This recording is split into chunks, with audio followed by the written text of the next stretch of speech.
हाँ जी, कैसे हैं आप लोग? जी, कायनात लेक्चर शुरू हो गया, वाक़ई में शुरू हो गया।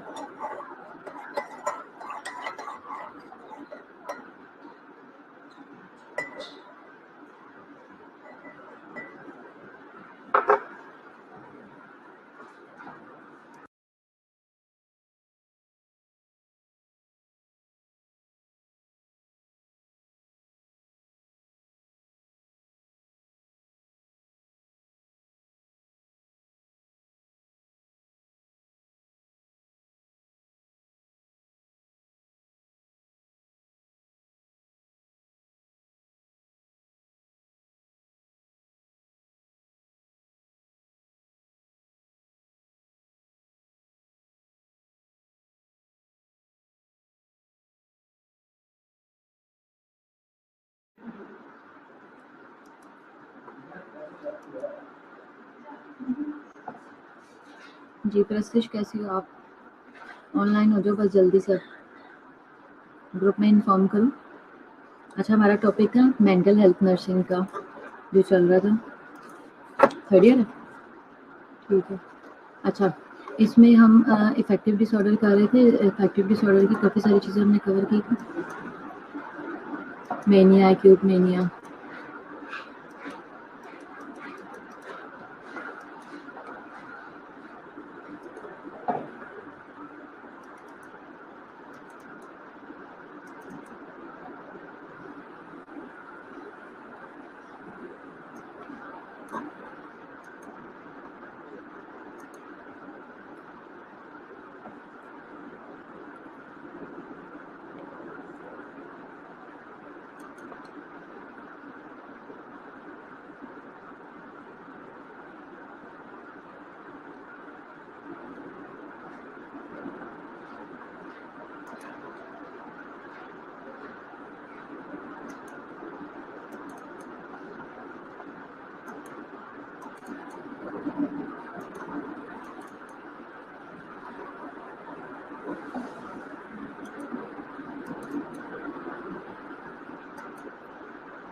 रिहेबिलिटेशन हम पढ़ रहे थे।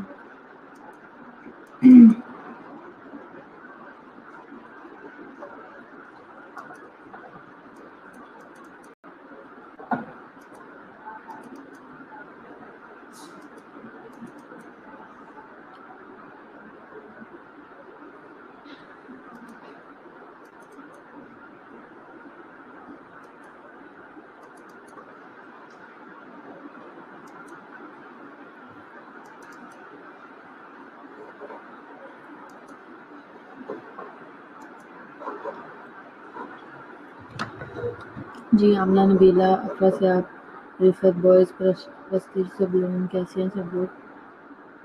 रज़ा, कायनात। अच्छा, ये वाला जो हम टॉपिक कर रहे थे इफेक्टिव डिसऑर्डर का, इसका लास्ट रह गया था, इसको एंड करते हैं बाइपोलर डिसऑर्डर के बाद का। बाइपोलर डिसऑर्डर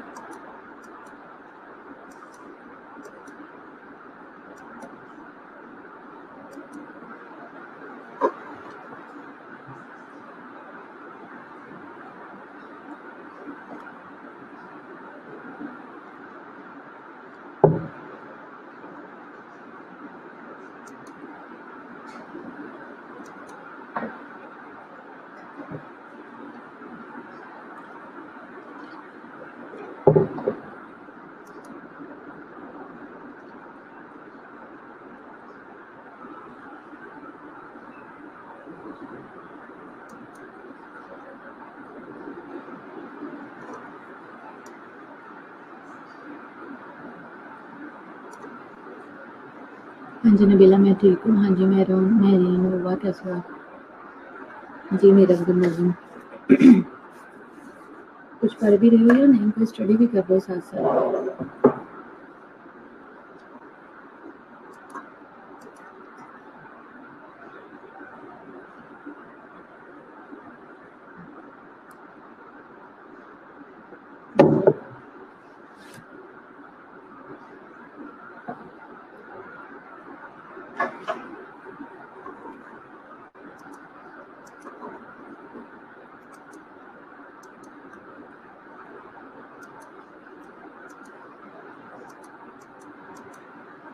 हमारा सिलेबस जो है वो ऑलमोस्ट कवर हो चुका होगा, 1-2 लेक्चर्स में ये सारी चीज़ें कवर हो जाएंगी।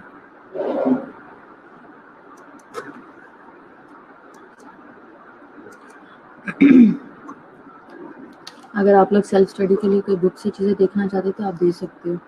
हाँ जी नीज़ी, वालेकुम वालेकुम अस्सलाम जी। अच्छा, हमारा सिलेबस कवर हो चुका होगा। अगर किसी ने टैली करना है तो वो हमारे नोट्स के साथ लेक्चर्स वगैरह के साथ टैली कर सकते हैं। ऑब्जेक्टिव 4 था रिव्यू करना है यूज़ को, क्लासिफिकेशन को, साइड इफ़ेक्ट्स को, नर्सिंग केयर को, related to medications for depression and mania. इसमें एंटी डिप्रेसेंट्स जो हैं वो एलिवेट कर देती हैं मूड को, और एलिविएट, एक एलिवेट इम्प्रूव करना और एक होता है एलिविएट डाउन करना। अदर सिम्स एलिवेट कर देती हैं मूड को बढ़ा देती है, और एलिविएट करती हैं, कम करती है अदर सिम्टम्स को जो कि एसोसिएटेड होते हैं मॉडरेटेड टू स्वेयर डिप्रेशन के साथ। ठीक है, अब इसमें क्या है, SSRI क्या है, ट्राइकैलिक है, ट्राईसाइक्लिक्स है, और इंक्रीज कर देता है कंसंट्रेशन ऑफ नॉरएपिनेफ्रिन को, सीरोटोनिन को, डोपामिन को बॉडी के अंदर, जो कि ब्लॉक कर देते हैं रीअपटेक ऑफ दीज न्यूरोट्रांसमीटर्स को। ठीक है, इसके अलावा मूड स्टेबलाइजर्स हैं, हेल्प करते हैं सप्रेस करने में, सप्रेस करते हैं स्विंग्स को, मूड के स्विंग्स जो आते हैं between the mania and the depression, enhance करते हैं रीअपटेक ऑफ द नॉरएपिनेफ्रिन को, सेरोटोनिन को, डिक्रीजिंग करते हैं लेवल को in the body and resulting in decreasing hyper activity. Anti depression में ट्राईसाइक्लिक्स है, इसके अंदर जो है वो एमटी ट्रिप्टाइलिन है, और इसके अलावा अलग अलग ग्रुप बने हुए हैं, SSRI है, इसके अलावा MAOIs हैं, और इसके अलावा मिसलेनियस एजेंट्स हैं। ये अलग अलग इनके नाम दिए हुए हैं। ये सारी एंटी डिप्रेसेंट्स हैं और ये सारी मूड को एलिवेट करती हैं। एंटी मैनिक्स में लिथियम कार्बोनेट है, एंटी कन्वल्सेंट्स भी दी जाती है मूड स्टेबलाइजर में। इसके अलावा वेलपोरोइक है, वेलप्रोइक है, और इसके अलावा लेमोट्रिजिन है, और टोपिरामेट है, यानी कि टोपामैक्स के नाम से आती है, लेमेक्टिल के नाम से आती है। कैल्शियम चैनल ब्लॉकर्स हैं, इनमें व्रापामिल है, आइसोप्टिन है, एंटीसाइकोटिक्स में एरिपिप्राजोल है। ठीक है, क्यूटापिन आती है, रेस्पेरिडोल आती है, और इसके अलावा इनके side effects of anti depressants में इंक्लूड ड्राई माउथ होगा, सेडेशन होगी, नोजिया है, डिक्रीज सीजर है, थ्रेशोल्ड है, इंक्रीज सुसाइड है पोटेंशियल, और डिसकंटिन्यूशन सिंड्रोम है। इसके अलावा ग्रेजुअल टर्मिनेशन रिड्यूस कर देती है विड्रॉल सिम्टम्स को, सेरोटोनिन सिंड्रोम है with the SSRI,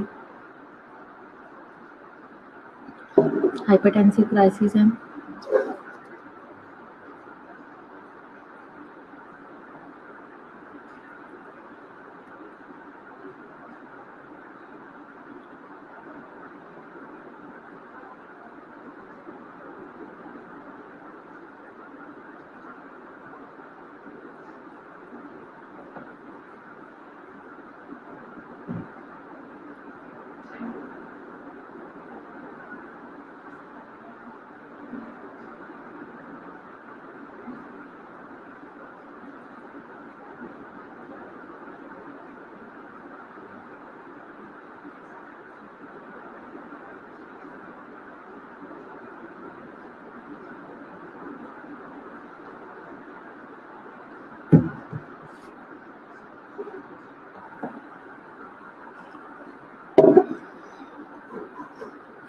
side effects mood stabiliser के स्पेसिफिक टू मेडिकेशन क्लासिफिकेशन है, जैसे कि लिथियम कार्बोनेट है, ये नैरो मार्जिन ऑफ सेफ्टी है, इसमें लिथियम टॉक्सिसिटी होती है और ये फैटल हो सकते हैं। मॉनिटर करते हैं सोडियम रीअपटेक को।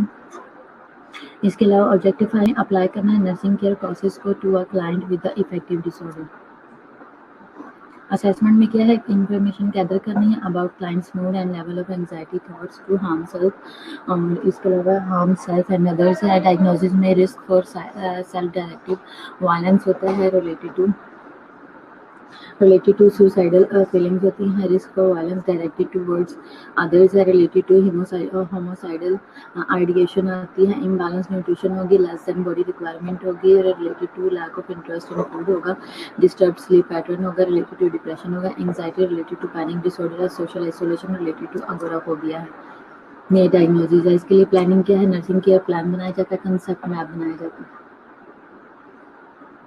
इसमें क्या होता है कि आप लोगों ने बेसिकली ये क्या है, ये आपकी क्लिनिकल एक्टिविटी से रिलेटेड भी चीज़ें हैं कि जब आप क्लिनिकल पे जाते हो तो फिर आप एक डिजीज का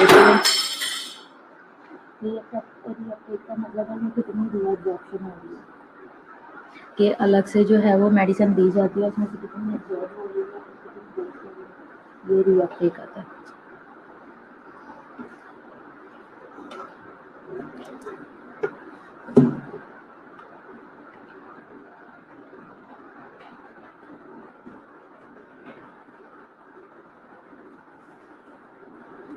मतलब कि रीअब्जॉर्प्शन कितनी हो रही है, न्यूरोट्रांसमीटर्स कितनी जो है वो रीअब्जॉर्प्शन कर रहे हैं।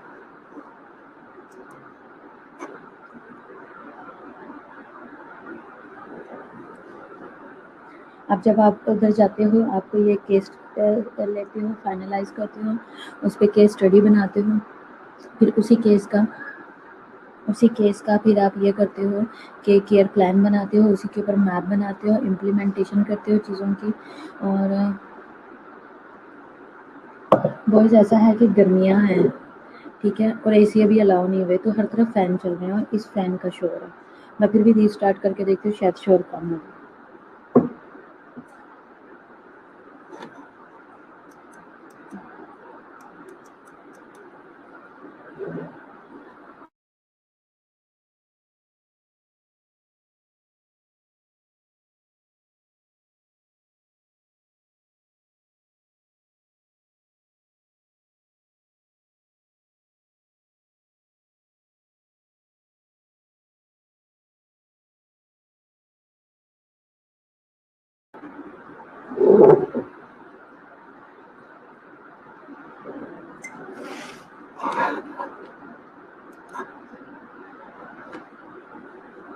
हाँ, फैन्स का शोर है, बेसिकली गर्मियाँ है ना, और फ़ैन आप ये देखो कि पूरी आईटी में सिर्फ एक ही फ़ैन चलाया हुआ है, इसलिए कि आप लोगों को शोर ना आए।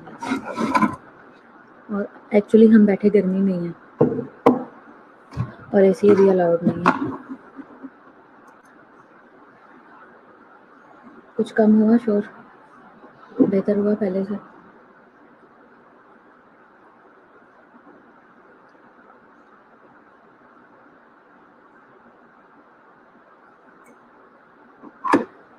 मैं आपको बता रही थी कि आप लोग क्लिनिकल पे इसके ऊपर काम करते हो और अपना वो बनाते हो, क्लिनिकल अपना एनसीपी बनाते हो, केयर प्लान बनाते हो।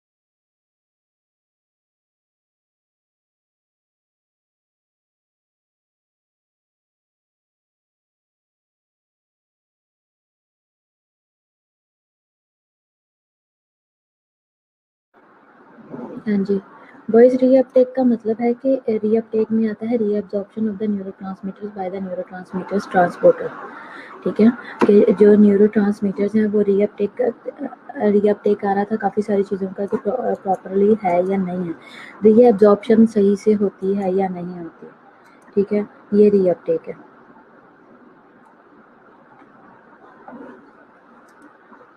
ठीक है, हमने कौन सी स्लाइड में हमने रीअपटेक पढ़ा था, मैं आपको बता देती हूँ।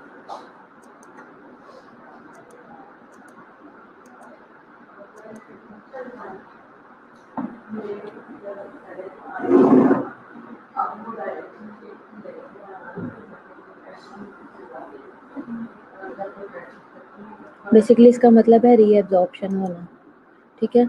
जैसे कि रीअपटेक स्कैन करवाए जाते हैं कुछ बहुत सारे, उसमें ये किया जाता है कि कुछ मेडिसिन दी जाती हैं और ना उसके बाद एक्सरेज वगैरह किए जाते हैं, देखते हैं कि कितनी एब्जॉर्प्शन हुई और कितनी नहीं हुई, और कितनी जो है ना फ्री फॉल उन्होंने जो है वो काफ़ी सारे ऐसे वो कुछ ऐसे हार्मोन्स हैं जो कि फ्री फॉल छोड़ दिए जाते हैं। जैसे कि एक एग्जांपल मैं आपको इसकी देती हूँ कि उसका रीअपटेक स्कैन होता है कि थायराइड का, ठीक है।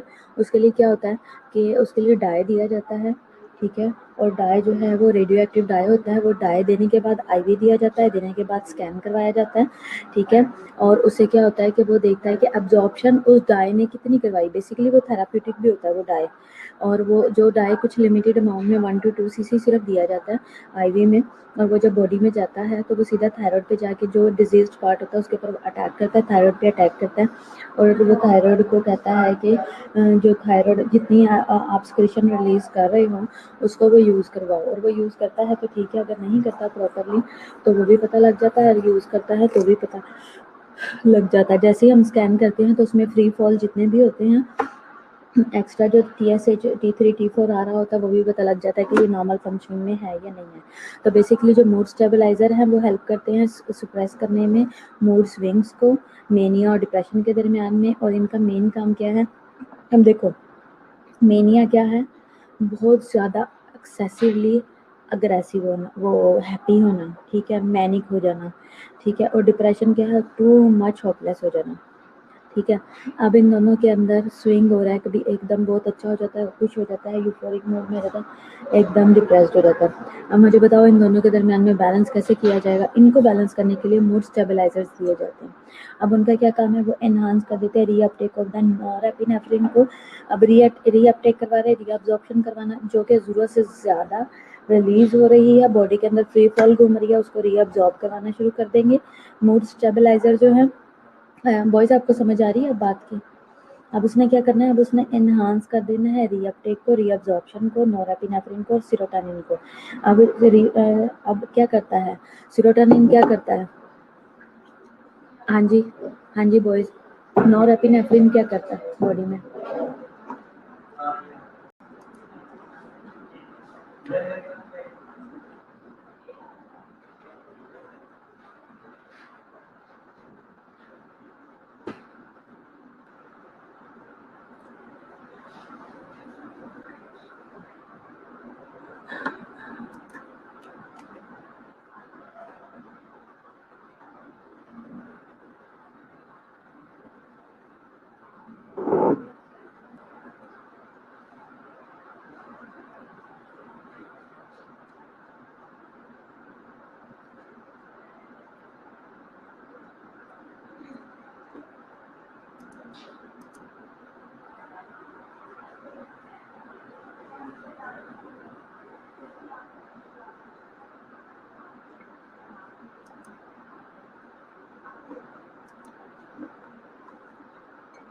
ठीक है तैयबा। हैप्पीनेस को लेके आता है, और जो सेरोटोनिन है, ये सॉरी जो जो एपिनेफ्रिन है न्यूरोट्रांसमीटर्स में, ये क्या इफेक्ट करता है, हार्ट रेट और बीपी को इंक्रीज करता है, ठीक है बॉयज। अब देखो कोई बहुत ज़्यादा अग्रेसिव है या बहुत ज़्यादा हैप्पी है, दोनों में हार्ट रेट और उसका जो बीपी है वो बढ़ने के चांसेस ज़्यादा है, वेजोडाइलेशन करवाता है, ठीक है। एपिनेफ्रिन क्या करता है, एपिनेफ्रिन जो है वो रिलीज करता है पोस्ट गैंग्लियोनिक न्यूरॉन्स को और द सिंपैथेटिक नर्वस सिस्टम के, और ये ट्रांसमिट करते हैं फाइट और फ्लाइट रिस्पॉन्सेज को इन ईच टिश्यू रिस्पेक्टिवली, ठीक है। फाइट और फ्लाइट मोड जो है वो ईच टिश्यू ये रिस्पॉन्ड करते हैं। अब जैसे कोई बहुत अग्रेसिव वाली या बहुत खुशी वाली बात होगी तो जिस्म कांपना शुरू हो जाता है, ठीक है। या फिर बहुत ज़्यादा जब बहुत गुस्सा आया हो तो पूरा जिस्म एकदम हाइपर होके वार्म हो जाता है, ठीक है, हम एकदम से गर्म हो जाते हैं। तो वो कैसे होता है, वो किसकी वजह से होता है, वो एपिनेफ्रिन की वजह से है, ठीक है। इसके अंदर सिंपैथेटिक नर्वस सिस्टम जो है वो इन्वॉल्व होता है, और ईच टिश्यू को फाइट और फ्लाइट मोड ये देता है। अब जैसे फाइट और फ्लाइट क्या है कि या तो इट ऑल्सो प्रोवाइड एनर्जी। बिल्कुल ऐसा ही है, यही मैं बात कर रही हूँ। तो इसमें क्या होता है कि मैंने आपको कहा है कि या तो जब बहुत ज़्यादा अग्रेसिव होते हैं या बहुत ज़्यादा एक्साइटेड होते हैं, बहुत खुश होते हैं और कितना भाग दौड़ के सारे काम करते हैं, ओवर एनर्जेटिक हो जाते हैं ना। तो क्या है, ये सारी चीज़ें, ये सब कैसे पॉसिबल है, ये नॉर एपिनेफ्रिन की वजह से है। तो इनका रीअपटेक करवा देते हैं। और जो बहुत ज़्यादा मूड स्विंग होता है, अब देखो जो डिप्रेशन में जाएगा ना, उसमें भी उतनी पावर है, जो मैनिक है उसमें भी उतनी पावर है। और ये वाला सीन है ना, मेनिया वाला और डिप्रेशन वाला, इनके दरमियान में जो इशू चल रहा है बेसिकली बाइपोलर का, इनके अंदर ज़रूरत से ज़्यादा ताकत होती है। और ये लोग क्या करते हैं कि यही लोग हैं जिनके बारे में कहा जाता है कि उसके अंदर जिन्न आ गए हैं, उसके अंदर आत्मा आ गई है। ठीक है, क्यों कहा जाता है? इसलिए कि ये लोग किसी के भी काबू में नहीं आते, इनके अंदर इतनी पावर आ जाती है कि ये लोग 10-10 बंदों से भी संभाला नहीं जाता एक बंदा, इतनी इन लोगों के अंदर पावर आ जाती है। इसी वजह से कहा जाता है, डिक्रीज कर देता है लेवल्स को in body and resulting in decreased hyper activity. और जो हाइपर एक्टिविटी है उसको भी डिक्रीज कर देते हैं। एंटी डिप्रेसेंट्स में क्या है, ट्राइसाइक्लिक है, ये सारी चीज़ें अभी हमने पढ़ी हैं। मूड स्टेबलाइजर्स पढ़े हैं, साइड इफेक्ट्स हम पढ़ लिए। मैं आपको बेसिकली बता रही थी। हाँ जी, क्लियर हो गया सबको? जी बॉयज़, अब आपका क्वेश्चन क्लियर है? किसी को कोई प्रॉब्लम तो नहीं? नॉर एपिनेफ्रिन का फंक्शन क्या है, मैं आपको ये भी सेंड कर देती हूँ। अगर किसी को समझने में कुछ मुश्किल हुई हो तो वो इसको अच्छे से पढ़ सकता है।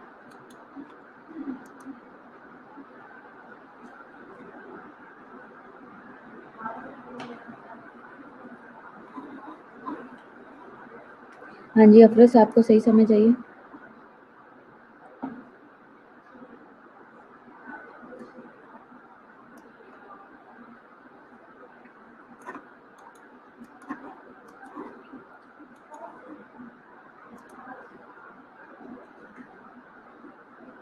मैकेनिज्म ऑफ एक्शन भी मैंने आपको सेंड कर, अकबर अशरफ क्यों मारा?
अच्छा, इसके बाद मैं आपको मेन बात ये बता रही थी। अच्छा, एक जगह पे कहीं आपको अगर एनसीपी आ जाता तो आप ये देख सकते हो कि डायग्नोसिस किस तरीके से, अपने नर्सिंग डायग्नोसिस आप कैसे बना सकते हो। ठीक है, अब ये है risk for self directive violence. अब बाइपोलर की, मैनिक पेशेंट की, मेनिया की और इफेक्टिव डिसऑर्डर की आप डायग्नोसिस बना रहे हो। Risk for self directed violence है, आपने डायग्नोज बनाई है। आपको पता है डायग्नोसिस, नर्सिंग डायग्नोसिस कैसे बनती है? एस पे, ठीक है, PES पे। PES क्या है? प्रॉब्लम है, एटियोलॉजी है और सिम्टम्स है, साइंस एंड सिम्टम्स है। प्रॉब्लम क्या है कि वो रिस्क पे है, सेल्फ डायरेक्टिव। और आपने एटियोलॉजी क्या दी? रिलेटेड टू सुसाइडल फीलिंग्स उसको आ रही हैं, as evidence by he is fighting with others. ठीक है, सिम्टम्स क्या? वो लोगों के साथ लड़ रहा है, he is trying to do self harm. ठीक है, इस तरह करके आप उसकी सिम्टम्स डाल के उसकी डायग्नोसिस बना सकते हो। रिस्क फॉर वायलेंस है डायरेक्टेड टूवर्ड्स अदर्स। अब एक है सेल्फ वायलेंस आ गया, एक आ गया टूवर्ड्स अदर्स है रिलेटेड टू होमिसाइडल आइडिएशन है, उसको घरों में लोगों को नुकसान पहुंचाने के आइडियाज आ रहे हैं। ठीक है, as evidence by he injured his sister. ठीक है, या शी इंजर्ड हर फादर, इस तरह करके।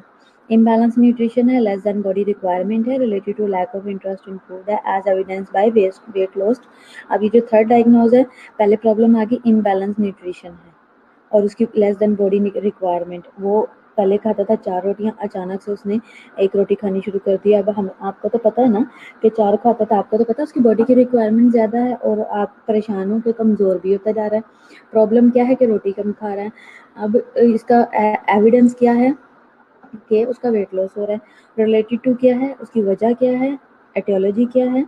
एटियोलॉजी है उसकी lack of interest in food, ठीक है, as evidence by weight loss, ठीक है।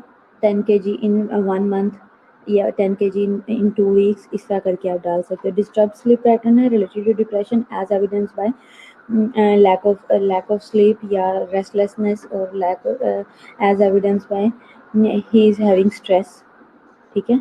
इस तरह से समझ आइए आपको डायग्नोसिस की, नर्सिंग डायग्नोसिस कैसे बनाते हैं। प्लानिंग क्या है, केयर प्लान बनते हैं, कंसेप्ट मैप बनते हैं, ठीक है। इसमें इम्प्लीमेंटेशन क्या है, एस्टैब्लिश करवाते हैं ट्रस्ट को। इम्प्लीमेंट कैसे करवाएंगे, प्रोवाइड करना है safety, perform risk assessment, administer scheduled and PR and medication evaluation, mental health psychiatric assessment tool, review safety plan contract और assessment for medication side effects. Assessment में क्या है, gather information about clients mood and level of anxiety, thought to harm self और others. Diagnosis में risk for self directed violence, related to suicidal feelings है, risk for violence है, directed towards others, related to homicidal ideation है, imbalance nutrition है, less than body requirement है, related to lack of interest in food है, और disturbed sleep pattern है, ठीक है, एंग्जाइटी है, और रिलेटेड टू पैनिक डिसऑर्डर है। इसके लिए डायग्नोसिस में सुसाइडल आइसोलेशन है, रिलेटेड टू अगोराफोबिया है। इसके लिए भी केयर प्लान बनता है, कंसेप्ट मैप बनेगा। इस सेम चीज़ें इम्प्लीमेंटेशन में ट्रस्ट को डेवलप किया, सेफ्टी प्रोवाइड की, रिस्क असेसमेंट की, और एवेल्यूएशन में मेंटल हेल्थ और साइकेट्रिक असेसमेंट की, रिव्यू सेफ्टी प्लान और कॉन्ट्रैक्ट किया, और असेस किया फॉर मेडिकेशन साइड इफेक्ट्स। अब आप देखो कि इम्पोर्टेंट चीज़ इसमें क्या है कि असेस करना है मेडिकेशन के साइड इफ़ेक्ट्स को। अब आपको मैं एक इम्पोर्टेंट चीज़ बताती हूँ कि जब हम लोग मेडिसिन देते हैं ऐसे पेशेंट्स को, तो हम एक चीज़ पे बहुत ज़्यादा ध्यान रखते हैं कि पेशेंट जो है ना, उनको बहुत ज़्यादा वो होती है, साइड इफ़ेक्ट्स में ये होता है कि आइज़ जो हैं वो अपवर्ड रोल हो जाती हैं, ठीक है, आँखें ऊपर की तरफ चली जाती हैं।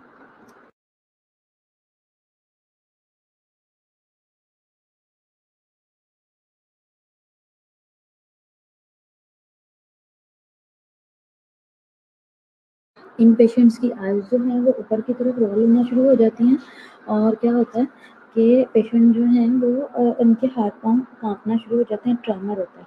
ये मेडिसिन के साइड इफ़ेक्ट है। इन मेडिसिन्स के साइड इफ़ेक्ट ये हैं कि इन पेशेंट्स को कॉन्स्टिपेशन होती है बहुत ज़्यादा, ठीक है। इस मेडिसिन के साइड इफ़ेक्ट ये हैं कि सेक्सुअल डिज़ायर बढ़ जाती है, ठीक है। और मेडिसिन के साइड इफ़ेक्ट्स में ये है कि कुछ लोग जो है, और मुँह से पानी निकलता है बहुत ज़्यादा मुँह से पानी निकलता है इन लोगों का, जिनको साइड इफ़ेक्ट हो जाता है। तो फिर इनका एंटीडोट भी है।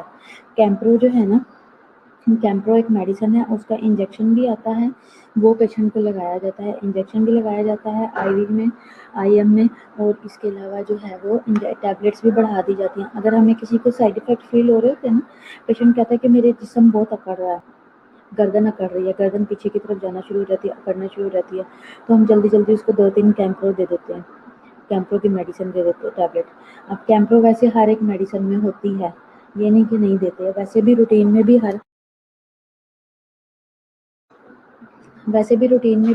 हर मेडिसिन में उसको पेशेंट को दी जाती है कैंप्रो, लेकिन फिर उसके बाद उसकी डोज बढ़ा दी जाती है। सडन एक जैसे पीआरएन या एसओएस डोज होती है इमरजेंसी में, वो दी जाती है। क्लियर हो गया? अब मैं दूसरा लेक्चर अपलोड करती हूँ।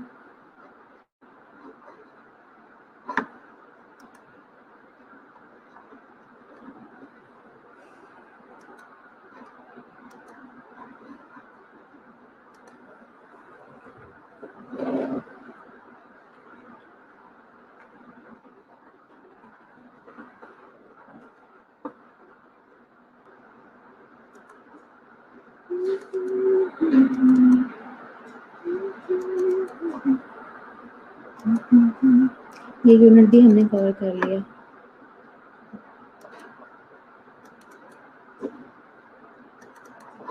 अच्छा, जो अब हम टॉपिक कवर करने लगे हैं वो है मेंटल डिसऑर्डर इन चाइल्डहुड। ठीक है,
ठीक है, अगला लेक्चर अपलोड हो गया।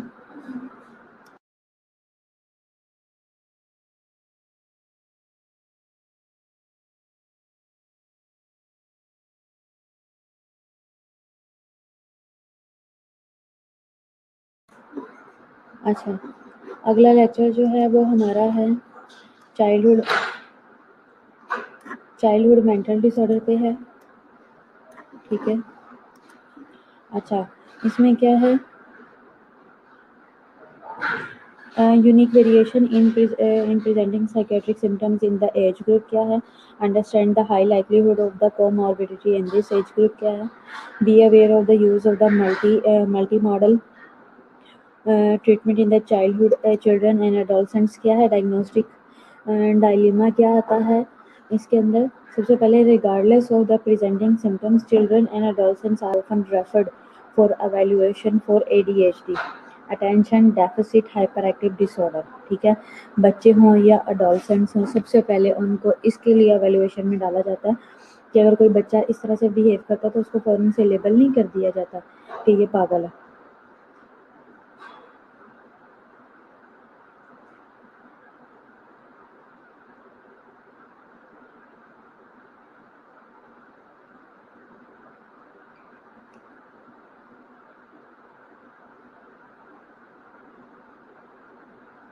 तो बेसिकली है क्या कि होता इसमें ये है कि अब बच्चे हैं, जैसे कि बच्चे ने कोई ऐसी एक्टिविटी की है जिसको हम इस चीज़ पे लेबल कर सकते हैं कि ये तो पागल हो गया, ये तो ऐसे है, ये वैसे है। हम उसको इस तरह से नहीं कर सकते।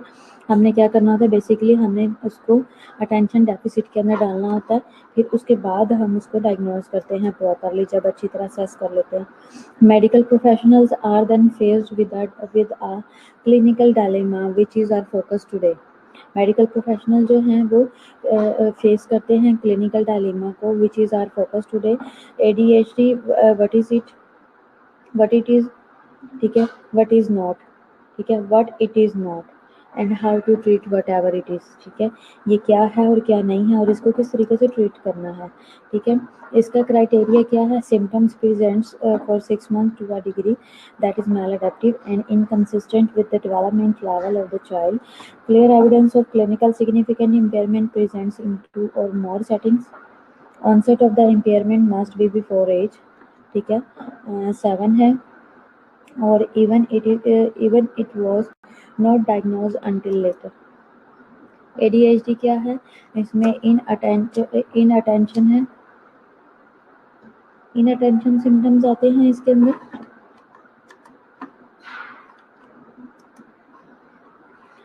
इसमें क्या होगा, केयरलेस मिस्टेक्स आती हैं, अटेंशन डिफिकल्टीज आती हैं, लिसनिंग प्रॉब्लम्स आती हैं, और लॉस लूजेस थिंग्स आती हैं, चीज़ें गुम हो जाना, male fails to finish things, organizational skills lacking आती है, रिलक्टेंस आती है, टास्क रिक्वायरिंग में सस्टेन मेंटल एफर्ट्स हैं, और फॉरगेटफुल इन रूटीन एक्टिविटीज आता है, और इजीली डिस्ट्रैक्टेबल होते हैं, इजीली इनको डिस्ट्रैक्ट किया जा सकता है, ठीक है। और हाइपर एक्टिव इम्पल्सिव जो होते हैं, साइंस एंड सिम्टम 6 to 9 होते हैं। इसमें क्या है, सबसे पहले रन ऑफ बस्ट, ठीक है, ये एक साइड पे दिया हुआ है, आप उसको देख सकते हो, जो एब्रीवेशंस में है, इसकी आप एब्रीवेशंस बना सकते हो। हाइपर एक्टिव की अगर या क्वेश्चन आ जाता है हाइपर एक्टिव की इम्पल्सिस हैं 6 to 9 सिम्टम्स, इसके बताओ या क्राइटेरिया बताओ, तो आपको पता होना चाहिए कि क्या है। सबसे पहले रन्स अबाउट और इज रेस्टलेस, बेवजह भागता रहता है और रेस्टलेस रहता है, ज़रूरत ज़्यादा एक्टिव होना, अफरा तफरी मचाई रखना, काम कोई नहीं है लेकिन बेवजह का बिजी होना, अनएबल टू वेट हिज और हर टर्न, अपनी बारी का वेट नहीं करना, हर एक चीज़ में भाग भाग के पार्टिसिपेट करना है कि मुझे बारी दे दो, मैं ही कर लूँ सारा कुछ, ठीक है। फिर उसके बाद है not able to play quietly, खामोशी से कोई काम नहीं कर सकते, कोई भी काम खामोशी से नहीं हो सकता। ऑन द गो, हर वक्त भागने के चक्कर में और गो के पॉइंट पे रहता है, जैसे रेडी स्टडी गो के रहते हैं ना, गो के लिए लोग रेडी होते हैं कि यहाँ पे गो का उन्हें लगा कि कहने लगे हैं गो। तो आपको पता है अक्सर रेस में कुछ ऐसे लोग होते हैं कि जो बेवजह ही भागने के चक्करों में, अभी अनाउंस भी नहीं किया था, गो भी नहीं बोला था, और एकदम भाग के आगे चले गए, फिर वापस आते हैं, है ना, इस तरह का शुगर लगता है। तो बेसिकली ये भी ऐसे पॉइंट पे ही होते हैं। फिर उसके बाद है फिजिट्स हैं, फिजिट्स विद द हैंड और द फीट है, और blurts out answers, staying seated is difficult, talks excessively, tends to interrupt।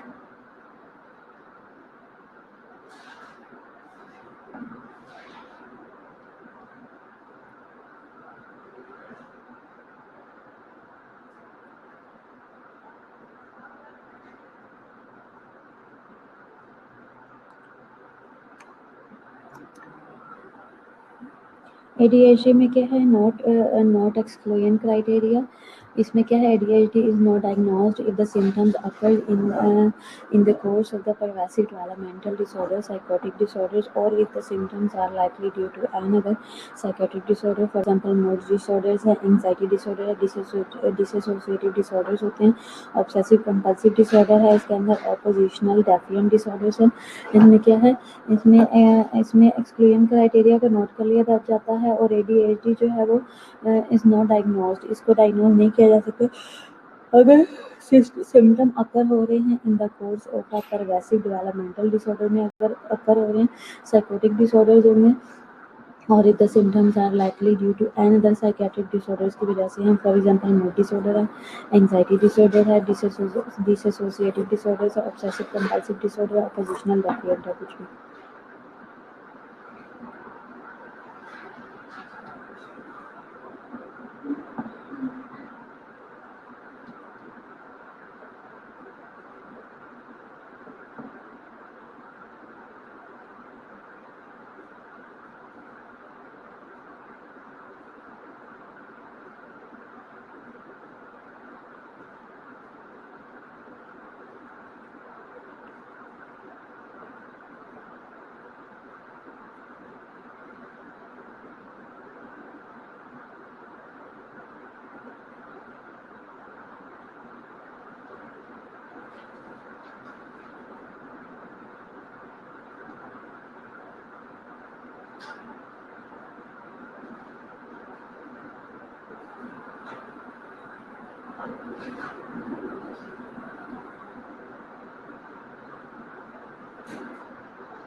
ADHD diagnosis में क्या है? ADHD primarily inattentive types की होती हैं। इफ 6 मंथ्स हो जाएं और ऑफ 6 इनअटेंटिव सिम्टम्स हों इसके अंदर, ADHD primarily hyper active impulsive types है।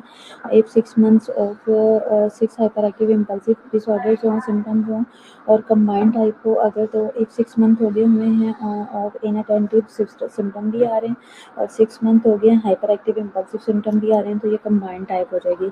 और इसकी जो एपिडेमियोलॉजी है वो क्या है? अक्कर होती है 3 to 12% of the school age children में होती है और बॉयज़ में 4 to 9 ईयर्स का और मोर देन गर्ल्स हैं। मोस्ट कॉमन टाइप है कंबाइंड टाइप उसकी, यानी कि इम्पल्सिव और हाइपर एक्टिव दोनों आ रही होती हैं। Boys are diagnosed with all sub type more often and than girls, but when girls are diagnosed they are most often diagnosed inattentive type। ठीक है, ज़्यादातर मेल जो हैं उनके अंदर कॉम्बिनेशन आता है, कंबाइंड टाइप आती है। जो फीमेल है वो ज़्यादातर इन अटेंटिव टाइप की आती हैं। Must evaluated for the coexisting conditions because 30 to 50% of the ADHD may be comorbid with other diagnosis. ADHD comorbid condition में क्या है? अदर डिस्ट्रप्टिव बिहेवियर डिसऑर्डर्स है सच एज ऑपोजिशनल है, डेफिएंट डिसऑर्डर आते हैं इसमें, pervasive pattern of the negativistic है और इसके अलावा डेफिएंट है और इसके अलावा डिसओबीडियंट होती है, हॉस्टाइल बिहेवियर है टुवर्ड्स अथॉरिटी फिगर्स है, कंडक्ट डिसऑर्डर्स आते हैं, यानी कि इसमें repetitive pattern of the violation आएगा, the basic rights of the others and the societal laws को जानबूझ के सोसाइटी के अंदर शोर करना, तोड़ फोड़ करना, ऊंचा ऊंचा बोलना, ये जो बच्चे इस तरह से हरकतें करते हैं तो ये बेसिकली ये क्या है? ADHD है। ADHD कोमॉर्बिड कंडीशन में क्या आता है? मूड डिसऑर्डर्स आते हैं, एंजाइटी डिसऑर्डर्स आते हैं, लर्निंग डिसऑर्डर्स आते हैं। मूड डिसऑर्डर में क्या है? सच एज डिप्रेशन होगा, बाइपोलर डिसऑर्डर होगा, फैमिली हिस्ट्री इनके लिए असेस करना बहुत ज़रूरी है। Comorbid teens have higher rates of suicide. ठीक है, बेसिकली ये इस तरह के इश्यूज पाकिस्तान में थोड़े कम ही देखने में मिलते हैं लेकिन फॉरेन कंट्रीज में बहुत ज़्यादा हैं। ठीक है, एंजाइटी डिसऑर्डर 25% और मोर। अगर आप अक्सर मूवी देखो तो उसके अंदर स्ट्रीट्स के अंदर जो वायलेशन हो रही होती है, वायलेंट बिहेवियर होता है, वो बेसिकली ये ADHD की एक एग्जांपल है। लर्निंग डिसऑर्डर्स में क्या up to 60% especially reading disorders में आता है। और इसके अलावा थ्योरीज ऑफ द ADHD में क्या है? हेट्रोजेनस है विद मैनी कॉजेज है, फैक्टर्स इंक्लूड हैं, जेनेटिक है, पेरेंटल है, और इसके अलावा पेरिनेटल फैक्टर्स हैं, मैटरनल स्मोकिंग है, अल्कोहल यूज़ है, न्यूरोटॉक्सिन है सच एज लीड वगैरह, और इसके अलावा साइकोसोशल स्ट्रेसर्स हैं, can also effect can also cause ADHD as time exacerbate जैसे ही बढ़ता जा रहा है, सिम्टम्स भी बढ़ते जा रहे हैं। ट्रीटमेंट में क्या है? साइको एजुकेशन इंटरवेंशन है such as cognitive behavioural therapy है टू इम्प्रूव इम्पल्स कंट्रोल है, पेरेंट मैनेजमेंट ट्रेनिंग है, क्लासरूम स्ट्रेटेजी है, मॉडिफिकेशन है, और इसके अलावा पेरेंट एजुकेशन है और एम्पावरमेंट आ जाती है इसके अंदर। ट्रीटमेंट में स्टिमुलेंट्स हैं, for example first line stimulants हैं, ट्रीटमेंट है, और मेथाइल पेनिडेट्स है और एम्फेटामिन्स है, एम्फेटामिन्स प्रेफर्ड इन सीजर्स डिसऑर्डर्ड पेशेंट है। Common side effects include appetite loss है, स्लीप डिस्टर्बेंसेस है, सम चेंजेस हैं in impulse and the blood pressure. Also more serious side effects है such as dysphoria है, irritability है, precipitation है और exacerbation of the tics आ जाती है। ट्रीटमेंट में इसके न्यू ऑप्शन है इन द मेथाइलफेनिडेट है, क्लास है डेक्सामेथाइल फेनिडेट आ जाती है, यानी कि फोकालिन है और फोकालिन XR है, is better tolerated than the methylphenidate है by the some patient dosing is similar to amphetamine है, और मेथाइलफेनिडेट जो है वो ट्रांसडर्मल सिस्टम है और इसको प्रोवाइड भी किया जाता है, provides up to 12 hours effect पे दिया जाता है, 12 आवर्स का इफेक्ट है। इसके अलावा ऑटो अटोमॉक्सिटाइन है, और इसकी डोज 0.5 से 1.2 mg पर kg per day, maximum dose 1.4 है, और विच आवर इज लेस है। एडवांटेज 24 आवर्स इफेक्ट है इसका। इसके अलावा ट्रीटमेंट में बिप्रोपियोन है, इसमें ये वेल्बुट्रिन है, और 3 to 6 kg पर mg पर kg है, पर डे है। डोज खत्म है बस मेरा।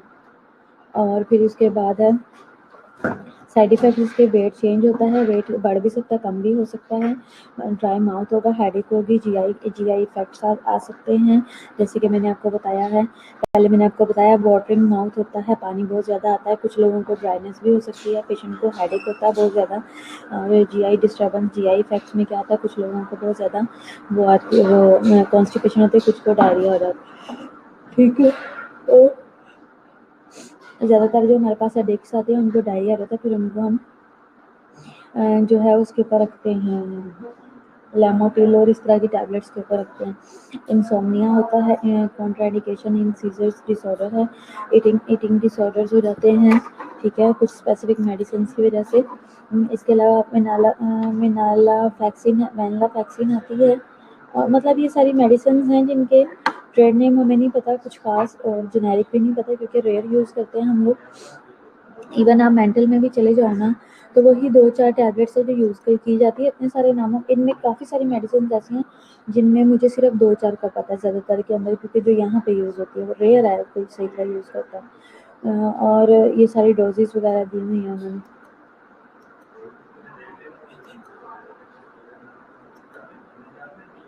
What if it does not work, अगर ये काम ना करे, रिव्यू मेडिकेशन, अगर मेडिसिन प्रॉपरली काम नहीं करती तो फिर आप मेडिकेशन को रिव्यू करो, कहीं अपडेट करने की ज़रूरत तो नहीं है, चेंज करने की ज़रूरत तो नहीं है। It is an adequate dose है, क्या ये है या नहीं, is it the right medication for the symptoms, क्या सिम्टम्स के अकॉर्डिंग ये राइट मेडिकेशन है, इज इट कम्बिनेशन नेसेसरी, क्या इसका कम्बिनेशन ज़रूरी है। रिव्यू डायग्नोसिस को मॉर्बिडिटी देखनी है, मल्टी मॉडल ट्रीटमेंट देखनी है इसकी। और कंडक्ट डिसऑर्डर्स में क्या है, रेपिटेटिव बिहेवियर्स है that violate the rights of others and और सोसाइटल लॉज है विथ 3 और more of the following in the past 12 months में क्या होगा, और विथ 3 और more of the following in the past 12 month, with 1 in last 6 month. Aggression है और क्रुएलिटी हो जाती है टू द पीपल और द एनिमल्स है, डिस्ट्रक्शन ऑफ द प्रॉपर्टी कर सकते हैं, प्रॉपर्टी को डिस्ट्रॉय करने की तौर पर करते हैं, कोशिश की जाती है, थेफ्ट होते हैं, चोरियां करते हैं, ट्रेंसी है, रनिंग अवे है, मार कुटाई करना, भाग जाना, और इसके अलावा रॉबरी, ये सारी चीज़ें। इसके अलावा कंडक्ट डिसऑर्डर में इसके अलावा और क्या होगा, ये इफेक्ट करता है 12% ऑफ द बॉयज़ को, 7% ऑफ द गर्ल्स को। Most frequent reason for psychiatric hospital admissions for children and the adolescents में जाती है। देयर आर 2 डिस्टिंक्ट ग्रुप होते हैं। कंडक्ट डिसऑर्डर चाइल्डहुड का ऑनसेट क्या है, इसमें ऑपोजिशनल डेफिएंट डिसऑर्डर जो है वो इन प्री स्कूल ईयर्स होता है, developing into a serious conduct disorder by adolescence. Preschool start हो जाता है और एडोलसेंस तक ये सीरियस डिसऑर्डर के अंदर कन्वर्ट हो जाता है। This group has a 2 to 3 fold होते हैं इस ग्रुप के, likelihood of becoming juvenile offenders में ये कन्वर्ट हो जाते हैं। कंडक्ट डिसऑर्डर एडोलसेंट्स में क्या है, बिहेवियरली ये नॉर्मल होते हैं until middle school. When symptoms of the conduct disorder become prevalent, this group has a more favorable prognosis, more likely to respond to treatment. अब इसमें जो बिहेवियरली जो नॉर्मल यूनिट आता है या नॉर्मली होते हैं, ये अंटिल मिडिल स्कूल जब तक मिडिल स्कूल में नहीं जाते ये नॉर्मल रहते हैं। When symptoms of the conduct disorder become prevalent, और फिर वो ऐसे ऐसे सिम्टम्स जो है प्रेवलेंट होना शुरू हो जाते हैं। This group has more favourable, इनकी प्रोग्नोसिस अच्छी होती है, चेंज होना शुरू हो जाते हैं।